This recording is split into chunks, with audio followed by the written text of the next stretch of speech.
नमस्कार दोस्तों, मेरा नाम है अंशु झा और आप मेरे साथ सुन रहे हैं मेरी ही लिखी हुई कहानियाँ।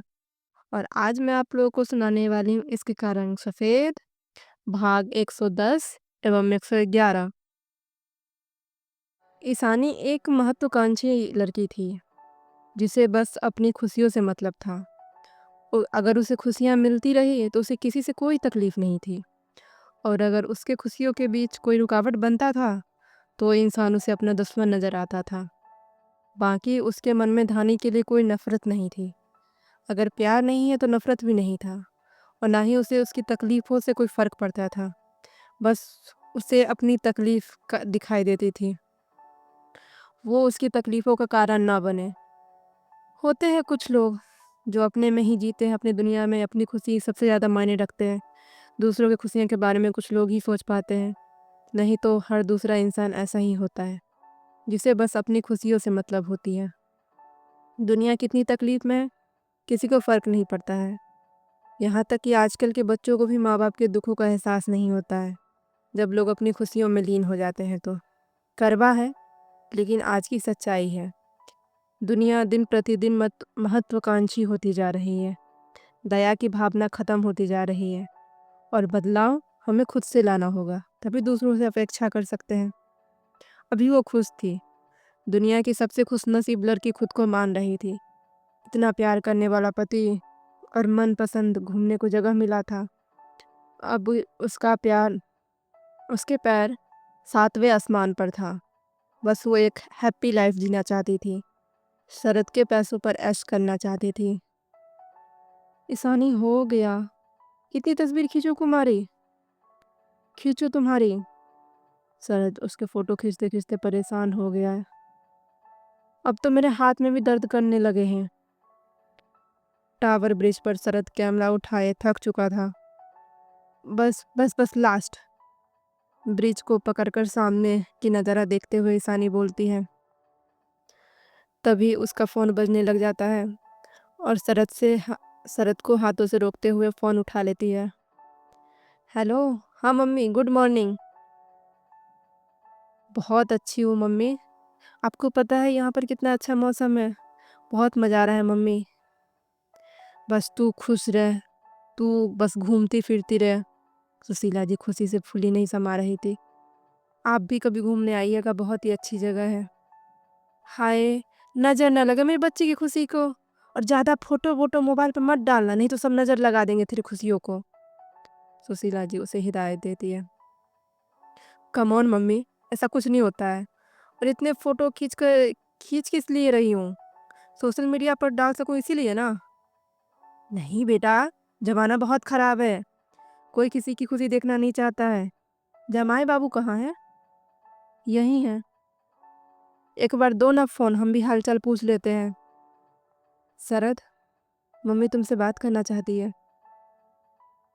ईशानी स्पीकर पर हाथ रखते हुए बोलती है।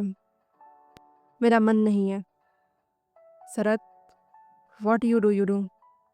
तुम मम्मी से बात क्यों नहीं करते हो? बस ऐसे ही, क्योंकि उनके लिए मेरे मन में कोई रिस्पेक्ट नहीं है, और बिना रिस्पेक्ट का मुझसे किसी से बात नहीं किया जाता है। कुछ ऐसा बोल दूंगा जिससे उन्हें तकलीफ हो जाएगी। तुम बात कर लो। शरद वहाँ से दूर चला जाता है। क्या हुआ ईशानी? आज भी जमाई बाबू की फुर्सत नहीं है क्या? हाँ मम्मी, उनको थोड़ा काम है। झूठ बोल रही हो ना? वो हमसे बात नहीं करना चाहते हैं ना? सुशीला जी दुखी होते हुए बोलती है। हाँ मम्मी, वो आपसे बात नहीं करना चाहते हैं। लेकिन क्यों नहीं करना चाहते हैं? आप लोग जिस तरह से भाभी के साथ बिहेव करते थे, शरद को सब कुछ पता चल चुका है, और बस उन्हें इस बात की तकलीफ है कि आपने भाभी के ऊपर बहुत अत्याचार किया है। क्या?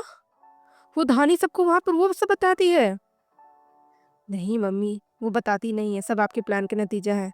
मैंने उन्हें गुस्से में उस दिन मजबूर कर दिया था, आपके कहने पर जिस तरह से पहले रहती थी, उस तरह से रहने के लिए।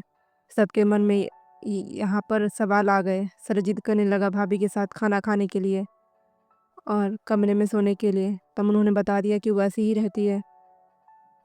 इस कहानी का तब मन होता है बाल पकड़ कर उस घर से खींच कर ले आए, और फिर से अपनी नौकरानी बना लूँ। सुशीला जी गुस्से से दांत पीसते हुए बोलती है। मम्मी दिक्कत क्या है आपको?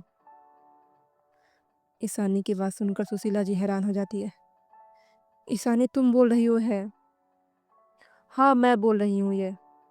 अब नहीं है ना हमारी लाइफ में, तो जहाँ है वहाँ खुश रहने दीजिए। अब क्यों उनके पीछे पड़ी हुई है? और ये सब सोचिएगा भी मत, नीरज भाई अब उनके साथ रहते हैं। क्या मतलब तुम्हारा? तुम्हारा जेठ उसके साथ नहीं रहता है? उसको कोई दिक्कत नहीं है धानी से कि उसकी एक विधवा बोझ पत्नी मिली है? नहीं, देखकर तो ऐसा कुछ नहीं लग रहा है। मैं इतना ध्यान नहीं देती हूँ। और वो जिस दिन आए थे उसके अगले दिन ही हम लोग लंदन के लिए निकल गए थे, क्योंकि शरद को टिकट उन्होंने ही दिया था। इसलिए मैं इतना ध्यान नहीं देती हूँ और ना ही ध्यान देना चाहती हूँ। वैसे भी वो घर भूल भुलैया है। हर दिन वहाँ पर किसी न किसी बात को लेकर डिस्कशन ही होता रहता है। मेरा कोई इंटरेस्ट नहीं रहता इन डिस्कशन में। तो रख, सोच क्यों उस घर में इतना होता है। तो सब बातों का ध्यान रख, नहीं तो वो दूर नहीं, जब वो धानी पूरे घर की महारानी बन जाएगी और तुझे नौकर बना देगी। ये घूमने फिरने से कुछ नहीं मिलने वाला है। पति के साथ साथ घर के सभी सदस्य को भी अपने काबू में रख, तभी तो घर की चाबी तुम्हारे हाथों में आएगी। अरे मम्मी वहाँ ऐसा कुछ नहीं है। आज तक तो मैं मम्मी जी को समझ नहीं पाई हूँ, वो कैसी इंसान है। कभी तो इतना अच्छा बनती है कि पूछिए मत, और कभी तो अलग ही तेवर दिखाने लग जाती है। और वैसे भी नीरज भाई पूरे फैमिली से अलग रहते हैं, तो भाभी का कोई चांस ही नहीं है चाबी वगैरह या मालकिन बनने का। तो आप टेंशन मत लीजिए। वैसे भी भाभी को अपने बस में करना 1 मिनट का काम होगा। वो मालकिन बन भी नहीं पाएगी, फिर भी रहेगी जैसी है वैसी। तो जस्ट चिल। चलिए मैं फ़ोन रखती हूँ, सरद आ रहे हैं। ठीक है, अपना ध्यान रखना। हो गई बात? सरद वहाँ पर आते हुए पूछता है। हाँ हो गई बात। ऐसी क्या बात होती है तुम लोगों को जो 1 घंटे तक बात करते रहते हो? मेरा तो कभी किसी से फ़ोन पर 5 मिनट से ज़्यादा बात ही नहीं कर पाता हूँ। हाँ बस भाई को चिढ़ाने के लिए फ़ोन करता रहता हूँ। बस ऐसे ही, कुछ नहीं, हाल चाल। आप नहीं समझेंगे माँ बेटी की गॉसिप। ईशानी मुस्कुराते हुए बोलती है। चलो टावर ऑफ लंदन चलते हैं, परसों हमें निकलना भी है। चलिए। ब्लैक वन पीस, हाथों में भरा भरा चूड़ा। ईशानी कयामत लग रही थी। ईशानी जो शरद के अच्छाइयों को देखकर खुद को जरा सा बदलाव लाती थी, कि तभी उसकी माँ उसके दिमाग में नेगेटिविटी बातें भर देती थी और वो वापस मिलते उन सब बारे में सोचने लग जाती थी। इधर सक्सेना मेंशन में धानी नीरज को बुलाने के लिए ऊपर आती है। चलिए नीचे चलिए, आपको छोटी माँ। बोलते बोलते धानी की जुबान रुक जाती है। जब वो नीरज को ट्राउज़र पहनते हुए देखती है, वो झट से मुड़कर खड़ी हो जाती है। नीरज एक नज़र उसे देखता है और वापस ट्राउज़र का बटन लगाने लग जाता है। नेक्स्ट वीक वेडनेसडे को मैं वापस मुंबई जा रहा हूँ। जी? क्या जी? आपने क्या कहा? मैं समझ नहीं आया। धानी साड़ी के कोने को अपने अंगूठे में लपेटते हुए बोलती है। क्या समझ नहीं आया तुम्हें? वही जो आपने कहा। क्या मैंने कहा? अरे अभी तो आपने कहा है। कब क्या कहा है? जब जब हम कमरे में आए थे। हाँ तो मैंने तो यही कहा है, नेक्स्ट वीक में वापस मुंबई जा रहा हूँ। तुम्हें चलना है, यहाँ पर रहना है? आप कब जा रहे हैं मुंबई? अरे अभी तो बताया, नेक्स्ट वीक। बोलते बोलते नीरज की जुबान रुक जाती है और वो हैरानी से धानी की तरफ देखता है। तुम्हें इंग्लिश समझ नहीं आती? नहीं। धानी मासूमियत से सर नामे हिला देती है। नीरज एक बार उसे गहरी नज़रों से देखता है और फिर लंबी सांस लेकर खुद को शांत करता है। मैं अगले हफ्ते बुधवार को मुंबई जा रहा हूँ। तुम्हें मेरे साथ चलना है या यहाँ पर रुकना है? हम यहीं पर रहना चाहते हैं। धानी को तो लगा जैसे प्राण में प्राण आया था। बेचारी कितने दिनों से सोई नहीं थी नीरज के डर से। ऐसा लग रहा था शेर के गुफा में रह रही है। यू मीन टू से मुझसे छुटकारा चाहती हो तुम? धानी फिर कुछ नहीं समझ पाती है। मतलब तुम्हें मुझसे छुटकारा चाहिए? नहीं नहीं, वो हम अनजान शहर अनजान जगह पर जाकर क्या करेंगे? वो वहाँ पर तो कोई बात करने वाला भी नहीं होगा ना। हम क्या करेंगे वहाँ पर? अब धानी धीरे धीरे नीरज के सामने खुलने लगी थी और अपनी बात रखने लगी थी। घर में टेलीविज़न है, मोबाइल है, जो मन है वो करना। बाहर घूमना फिरना, शॉपिंग करना, मन बहलाने के लिए बहुत सारे तरीके होते हैं। हम यहीं रहना चाहते हैं। धानी साफ साफ शब्दों में यहाँ रहने का फरमान सुना देती है। ओके, जैसी तुम्हारी मर्जी, लेकिन अगर इस बार ऐसी वैसी हरकत की तो सीधा उठाकर अफ्रीका के जंगल में छोड़ कर आऊँगा। अगर छोटी माँ की बात नहीं मानी तो फिर मैं तुम्हारी कोई बात नहीं सुनूँगा। नहीं नहीं, हम अच्छे बच्चे की तरह रहेंगे। गुड, आपको शिकायत का मौका नहीं देंगे। जैसा शरद भैया कहेंगे वैसा करेंगे। वेरी गुड, तुम चलो, मैं नीचे आता हूँ। जी। धानी वापस नीचे चले जाती है। नीरज वहीं पर कुछ सोचता हुआ खड़ा रह जाता है। वो धानी की हालत देख पा रहा था, कैसे एक कमरे में कोने में डरी सहमी खड़ी रहती थी। उसकी तरह वो प्रैक्टिकल नहीं थी जो हर सिचुएशन में ढल जाए। इमोशनल फूल है जो अभी भी रिश्ते को दिल से नहीं अपना पाई थी नीरज के डर से। वो तो उसके डर के मारे हर बात भी जी हाँ करती रहती थी। डर से किसी बात के लिए इनकार भी नहीं कर पाती थी। शायद थोड़ी दूरी इन दोनों के रिश्ते को ठीक कर दे। वैसे भी ये 1-1.5 महीना उसके लिए बहुत महत्वपूर्ण था। मुंबई में उसे चैन की रोटी खाने के लिए भी नहीं मिलेगी तो इस सीधी सादी गाय का ध्यान कैसे रख पाएगा? जिसे एक अंग्रेजी समझ नहीं आती वो कहाँ लोगों को समझ पाएगी?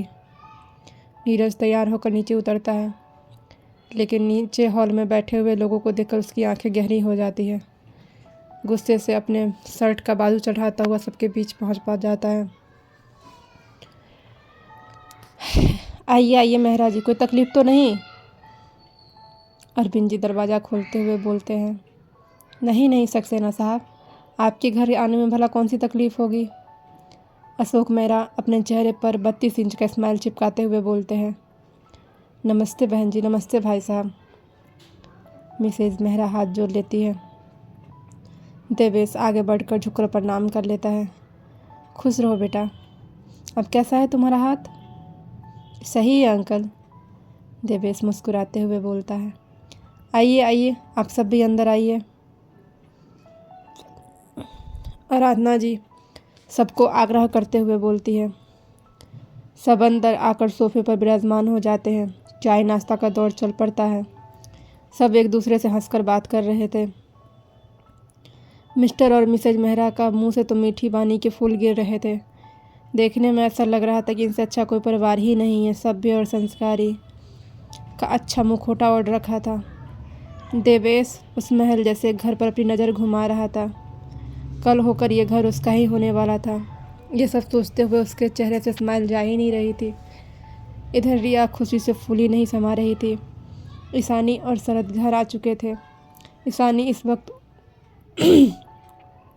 उसके कमरे में थी और उसके तैयार होने में मदद कर रही थी। एक बात कहूँ रिया? हाँ भाभी, तुम देवेश से शादी क्यों करना चाहती हो? मैं कुछ नहीं समझी भाभी। मतलब वो तो हमारे स्टैंडर्ड का नहीं है ना।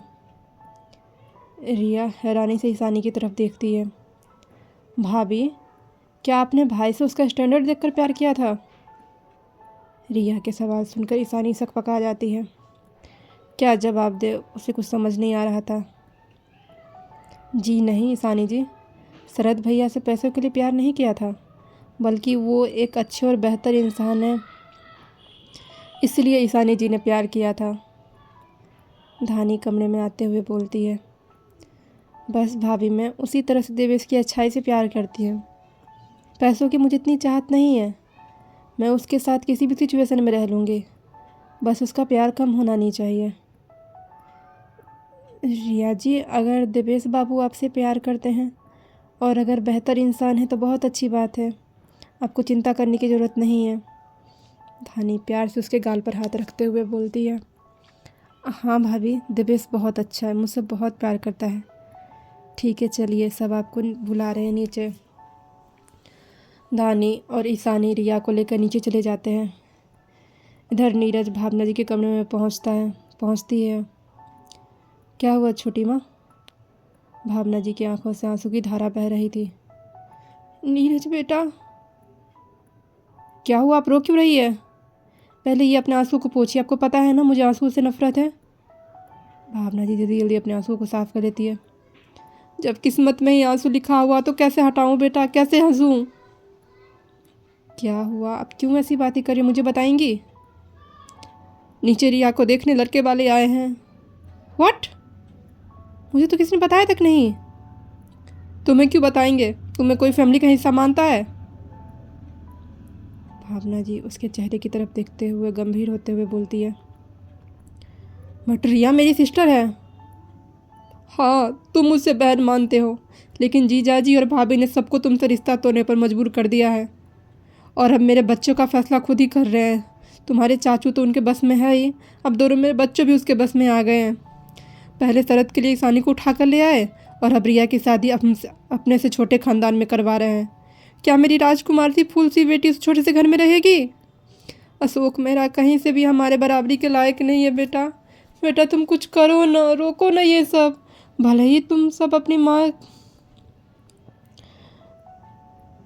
माँ को मुझे मानते हो, लेकिन रिया का बुरा होते हुए मैं देख नहीं पाऊँगी। तुम दोनों खुद से अपनी पसंद से शादी करके लाए, कोई बात नहीं।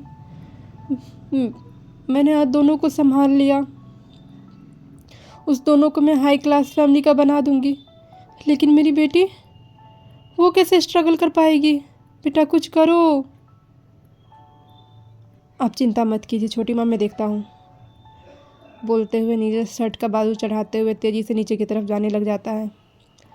भावना जी बहुत गोविंद जी को रोकने की कोशिश करती है, लेकिन गोविंद जी तो अपने भाई के भक्त थे। अरविंद जी ने फैसला ले लिया तो पत्थर की लकीर उनके समान उनके लिए होता था।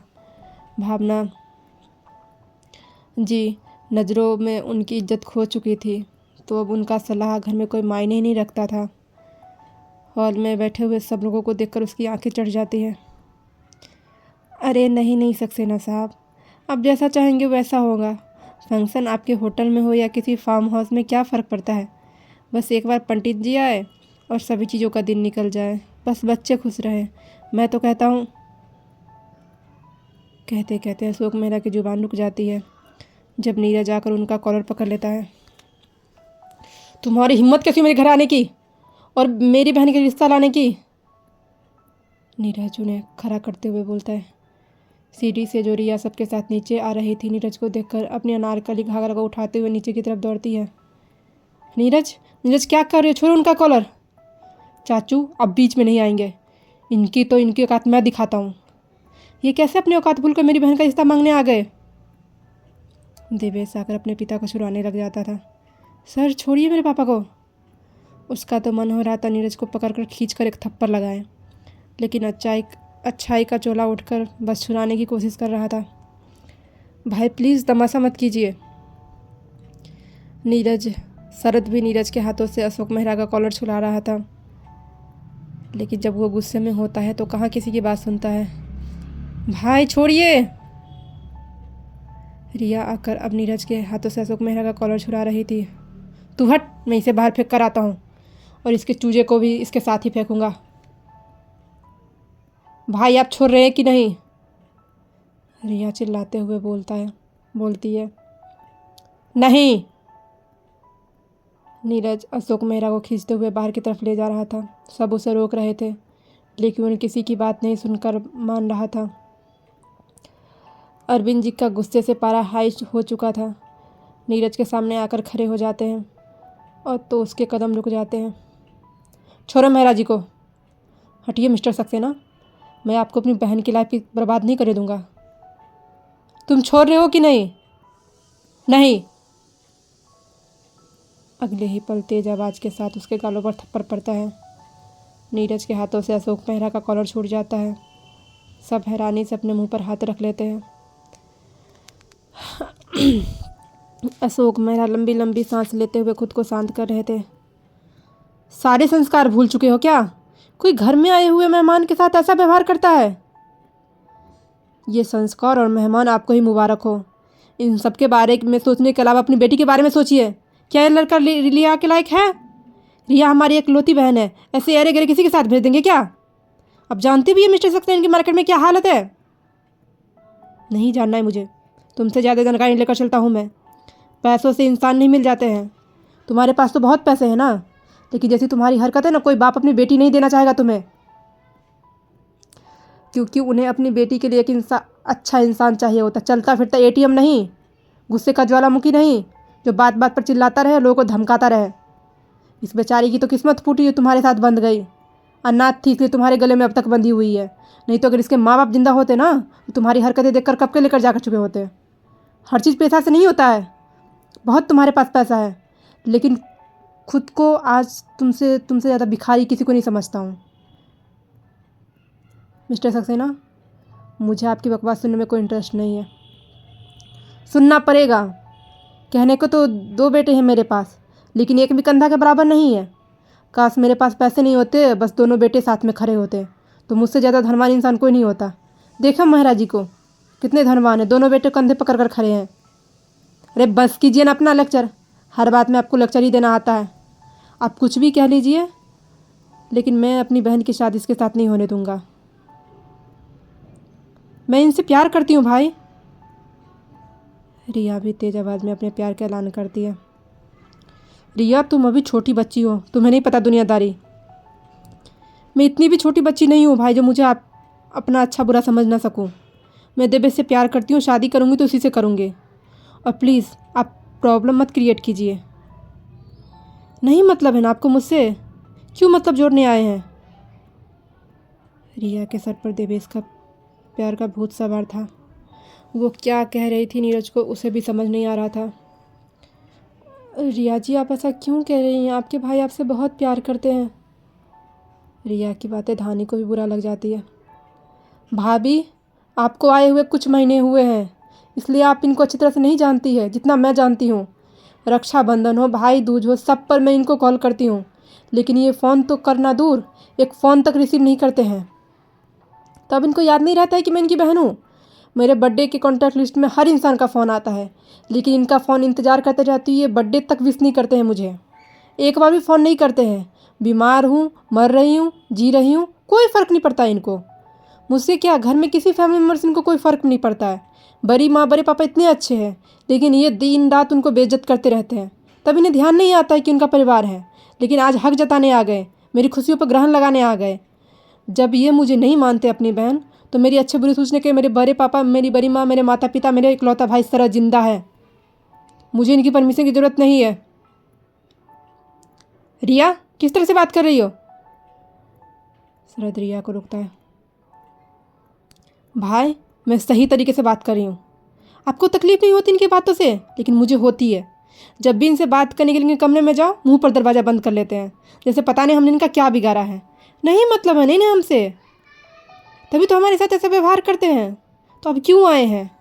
जब मेरे माँ बाप, मेरे गार्जियन देवेश से कोई तकलीफ़ नहीं है, तो ये क्यों तमाशा करने आए हैं?